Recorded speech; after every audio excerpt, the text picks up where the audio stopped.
नमस्कार, मेरा नाम है राजेश चंद्र मिश्र और डिजिटल प्लेटफॉर्म पर द न्यूज़ रूम में आपका स्वागत है। इस समय है हम उत्तर प्रदेश की राजधानी लखनऊ में और हमारे साथ हैं बाकमाल की डॉक्टर लुबना कमाल। होम्योपैथी से हैं और उसमें भी उनका जो स्पेशलाइजेशन है कैसे वो नैनो होम्योपैथी से है। तो डॉक्टरी का फील्ड है, मेरे पास भूमिका में बोलने के लिए बहुत कुछ होगा नहीं, तो जो कुछ होगा उन्हीं से सुनना, उन्हीं से समझना पड़ेगा। मैम, सबसे पहले तो थैंक यू टाइम देने के लिए। ये आपकी जर्नी जाने उससे पहले थोड़ा सा ये जाने कि ये होम्योपैथी और नैनो होम्योपैथी क्या। देखिए, होम्योपैथी के बारे में तो बहुत तो लोग जान गए जी हैं बिल्कुल, अब कोविड जान के गए। बाद से। Yes yes. 200 साल पुरानी पद्धति है ये, चिकित्सा बिल्कुल पद्धति। बिल्कुल बिल्कुल। नैनो होम्योपैथी क्या है कि उससे ज्यादा एडवांस्ड है। जो होम्योपैथी में हम लोग दवाइयां अभी तक जो यूज करते थे वो डेसिमल और सेंटेसिमल स्केल की होती थी।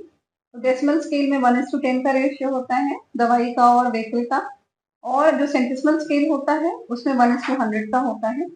हम जो यूज कर रहे हैं वो दवाई 1:50,000 है। ओके। तो वो बहुत ज्यादा डाइल्यूटेड है, इस वजह से इसका जो है मतलब ये मोस्ट एडवांस फॉर्म है होम्योपैथी का भी। ओके। और इस वजह से इसके साइड इफेक्ट्स और भी कम हैं और डीप ये पेनिट्रेट करती है सेल्स के अंदर और जल्दी इससे फायदा होता है।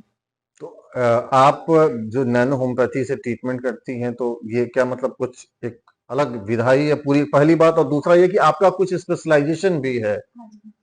देखिए, ये अलग तो वो नहीं है, जो होम्योपैथी एग्जिस्टिंग है बस उसी का ये मॉडर्न वर्जन है। ओके। तो ये बहुत आगे की मतलब अभी एक्चुअली बहुत सारे डॉक्टर्स इसको यूज नहीं कर रहे हैं, बट ये समझ लीजिए कि ये और आगे की चीज है।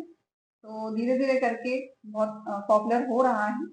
और मेरा स्पेशलाइजेशन किडनी पर है, किडनी फेलियर पर है, क्योंकि किडनी के जो मरीज हैं वो सबसे ज्यादा तेजी से बढ़ बढ़ रहे रहे हैं, हैं। बहुत तेजी से बढ़ रहे हैं। और बड़े दुर्भाग्य की बात है कि ये पूरी तरह से प्रिवेंटेबल है डिजीज।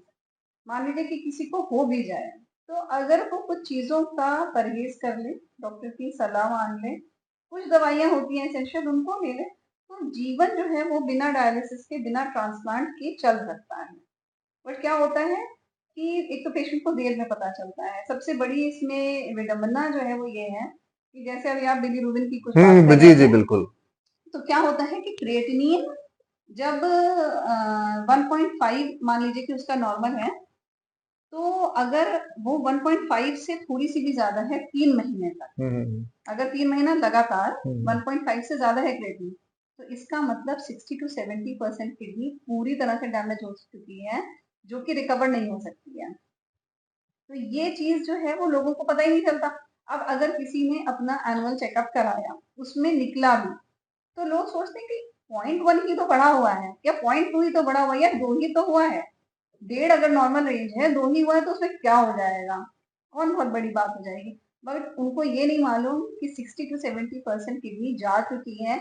अब जो 30-40% बची है बस उसी को बचाया जा सकता है, उसको फर्दर डैमेज से बचाना है। ओह, जी। तो ये तो बड़ी और डरावनी टाइप की बात आप ये बता। ये बहुत इम्पोर्टेंट बात है, इसीलिए मतलब ये शेयर करना जरूरी है, क्योंकि ये छोटी सी जो जानकारी है वो अगर लोगों को पता हो तो बहुत सारे लोग बच सकते हैं। किडनी के स्टोन का भी एक बड़ा कॉमन सा किडनी के प्रॉब्लम। स्टोन का जो आजकल सबसे बड़ा मैं कारण आपको बताऊं तो वो जंक फूड है। किडनी हो, लिवर हो, ये सारी प्रॉब्लम्स जो हैं। अभी एमडीएच मसाले के बारे में मैं कुछ दिन पहले ही देख हाँ, रही थी और उसका कि क्या कार्सिनोजेनिक हाँ। उसमें कोई चीज ऐड करें। तो बाहर की जितनी भी चीजें देखिए उससे कुछ ना कुछ नुकसान तो होने ही है। तो स्टोन्स बनने का भी बहुत बड़ा लेकिन कारण है। डिपेंडेंसी तो मैम आप भी जान रहे हैं कि बाहर पर है, या बच्चा पढ़ने जा रहा है, हॉस्टल में रह रहा है, तो यू कांट मतलब फोर्स ना हॉस्टल वाले को कि आप कौन सा घर का पिसा मसाला लगाओ। वो तो एमडीएच भी नहीं लगाएगा, वो तो और कोई सस्ता सा ही नहीं, लगाएगा। इसमें फिर ये है कि साथ में फ्रूट जो है फल खाएं, फाइबर। और दही है, दूध है, अगर मतलब सही मिल रहा है आसपास तो वो खाएं, तो उससे थोड़ा सा ये कि न्यूट्रलाइज हो जाएगा। और एक इम्पॉर्टेंट बात और ये भी है कि पानी बहुत अच्छी तरह से पीना चाहिए। सबके लिए नॉर्मल जो है वो अलग अलग होता है, फिर भी मान लीजिए कि 2 लीटर से लेके 4 लीटर के बीच में, बाहर जो लोग बहुत मेहनत का काम करें उनको कम से कम 4 लीटर पीना चाहिए। और जो लोग ये कि अंदर एसी में बैठे तो उनको भी कम से कम 2 लीटर तो पीना ही चाहिए। ये स्टोन का बहुत बड़ा कारण होता है। और एक बार जब स्टोन हो जाता है तो उसका निकलना बहुत ज्यादा जरूरी, क्योंकि वो फिर धीरे धीरे करके किडनी को डैमेज करता है। हाँ। मैम एक चीज और है, ये आप आजकल आप भी देख रहे हो, हम लोग भी ये AQI को लेके बड़ा लफड़ा है। और दूसरी बात ये है कि दिल्ली NCR का जो इलाका है वहां पर तो एकदम खराब है। ये आपने बहुत ही अच्छा सवाल किया। इसमें मैं आपको थोड़ा सा ये बताना चाहूंगी कि एक मेरी ब्रांच हल्द्वानी में है और कुछ टाइम पहले तक पटना में भी ब्रांच थी हमारी क्लिनिक की। कोविड के बाद से ये सब बंद हो गए। तो पटना का जो पेशेंट है, बिहार का जो पेशेंट है, या जो हल्द्वानी का पेशेंट है, उसकी सेहत में और जो दिल्ली का पेशेंट है, दिल्ली में क्लिनिक है, तो जमीन और आसमान का फर्क है। मतलब दिल्ली में पेशेंट हमारा 5,000 रुपए महीने की दवाई ले जाता है और ठीक नहीं होता है। वो मतलब जस का तस बना रहता है, बस ये कि हाँ रिलीफ हो रहा है, हाँ ठीक है थोड़ा बहुत। और हल्द्वानी या बिहार का पेशेंट है तो उसको समझ लीजिए कि हम कोई भी दवाई दे दें, इतनी जल्दी वहां रिस्पॉन्स होता है। इसलिए क्योंकि हवा, पानी, खाना, इन सारी चीजों का बहुत बड़ा फर्क है। तो AQI की जहां तक बात है, तो दिल्ली में जो लोग रह रहे हैं, मतलब मैं जो रह नहीं रही हूँ वहां पे, हालांकि वहां की क्लिनिक बहुत अच्छी है, मतलब वहां पे मेहनत करें तो यहाँ से कई गुना ज्यादा पैसा मगर सेहत चली जाएगी। क्योंकि हमें हवा तो वही, मतलब लाख हम एयर प्यूरिफायर लगवा लें, लाख RO लगवा लें, मगर सेहत जो है वो चली जाएगी डेफिनेटली। क्योंकि जिस पानी में वहां पर सब्जी उगाई जाती है आसपास से ही आती है, तो सब पोल्यूटेड है, सॉइल पोल्यूशन है।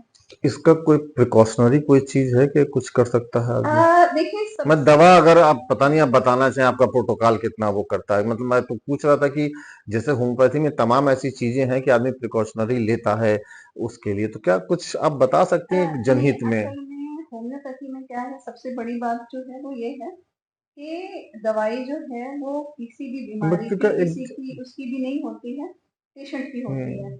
और पेशेंट की लाइक्स डिसलाइक्स, अभी मैंने एक शॉर्ट मूवी बनाई थी, अभी कुछ दिन पहले ही वो रिलीज हुई थी। क्योंकि इतने सारे सवाल होते थे कि आप ये क्यों पूछ रही हैं कि हमें सपना क्या आता है। स्टोन का पेशेंट है मगर हम पूछते तो सभी से हैं। तो वो उनका ये सवाल होता है कि अब इससे सपने का क्या लेना देना है, हम मीठा खा रहे हैं या नमकीन खा रहे हैं, इससे क्या लेना देना है, हमें पसीना कैसा आ रहा है, इससे क्या लेना देना। तो उसी के लिए वो हमको शॉर्ट मूवी बनानी पड़ी। और ये मैं आपको बताऊं कि कॉन्स्टिट्यूशनल जो दवाई होती है वो हर इंसान की अलग अलग होती है। चलिए, मगर जो बहुत सिंपल से टिप्स है ना, कि आप ताजे फल और मौसम के जो फल हैं वो खाइए, हाँ वो खाइए रोज। आप पानी अच्छे से पीजिए, सन एक्सपोजर बहुत जरूरी है। ये दो चार चीजें ऐसी है ना कि अगर आप फॉलो कर रहे हैं, स्ट्रेस है, थोड़ा आपने एक्सरसाइज कर ली, सब फ्री की चीजें हैं। मतलब धूप से कोई मतलब पैसा अभी फिलहाल ऐसा कोई वो नहीं है कि धूप पैसे दे करके धूप मिल रही हो, आपको फ्री में मिल रही है।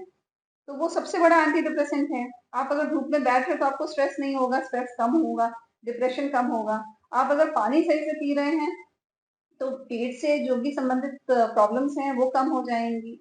आप अगर मौसम का फल खा रहे हैं तो उससे बहुत सारी प्रॉब्लम्स कम हो जाती हैं। और ये जो मौसम की सब्जियां, जो देसी सब्जियां होती हैं, ये नहीं कि आप जाइए मॉल में हाई फाई फल फॉरेन वाले वो लीजिए, नहीं है, ऐसा कुछ नहीं ड्रैगन है। फ्रूट और ये हाँ, जो देसी चीजें मिल रही हैं वो खा आप वो सकते। खाइए, थोड़ी बहुत एक्सरसाइज वॉक करिए। उसके अलावा ब्रीदिंग पर ध्यान दीजिए कि डीप ब्रीदिंग करिए, अनुलोम विलोम प्राणायाम, ये सारी फ्री की चीज है। तो इतना अगर आपने कर लिया ना तो यही काफी है सेहत को ठीक रखने में। उसके अलावा हाँ अगर कोई हेल्थ इश्यू हो रहा है तो फिर उस पे डॉक्टर ध्यान से दीजिए, सलाह कंसल्ट करिए। अब और जैसे डायबिटीज है तो लोग 5 mg की दवाई खाते हैं, फिर 1,000 की खाने लगते हैं। तो वो ये नहीं सोचते कि हम अपना खाना पीना सुधारें।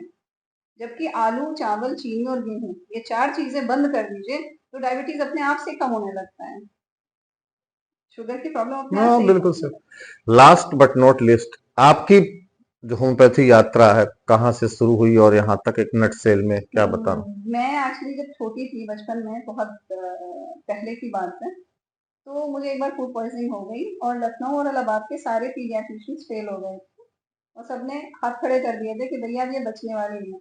और मुझे फीवर जब चढ़ता था फूड पॉइजनिंग में तो 105 106 ऐसे करके चढ़ता था।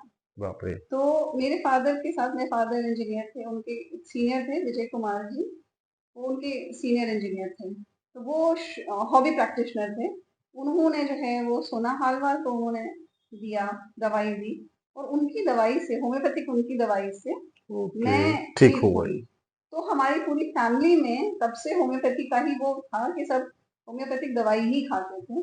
तो वहां से ये कि इंटरेस्ट डेवलप हुआ और उसके बाद फिर इसी में आ रेस्ट इज गए। The history. Rest is कहाँ से पढ़ाई किया था आपने? इलाहाबाद से इलाहाबाद से किया। UG और यूजीपीजी, और ये तकरीबन कितने साल से प्रैक्टिस में हो गए? हम 20 इयर्स हो गए मुझे प्रैक्टिस में इसमें 20 प्लस। 20+, वाह, एक लंबा वक्त गुजरा है इसमें। हाँ, अब ये कि इसमें होम्योपैथी में लोग स्पेशलाइजेशन की तरफ ध्यान नहीं देते, बट होम्योपैथी में भी स्पेशलाइज प्रैक्टिस की तरफ आना बहुत ज्यादा जरूरी है। मतलब एक चीज में आप फोकस करें, उसमें आप पीजी करें, उसमें आप रिसर्च करें, तब आप ज्यादा अच्छी तरह से पेशेंट्स को दवाई दे पाएंगे ज्यादा अच्छी तरह से। चलिए, मैं तो खैर आप इस नई पीढ़ी के साथ भी इंटरेक्ट करती है, मैं सोशल मीडिया पर देखते भी रहता हूँ। और ये तो किसी डॉक्टर को नहीं कहा जा सकता है कि आपकी क्लिनिक बढ़िया चले, मतलब समझिए कि उसके पीछे की मंशा कि लोग ज्यादा बीमार पड़े, लेकिन ये जरूर है कि ऊपर वाला आपके हाथ में वो